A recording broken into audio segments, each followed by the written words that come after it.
And I learned that rest can be divine. Be still and know He's working, even when you don't see nothing moving. Be still and trust His timing.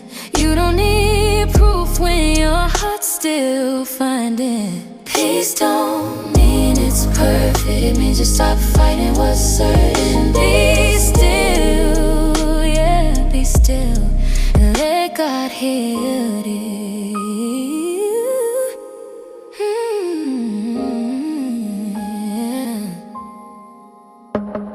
I used to think my faith was no shouting my prayers, drowning my voice. But now I know the power of quiet, where peace speaks louder than riot.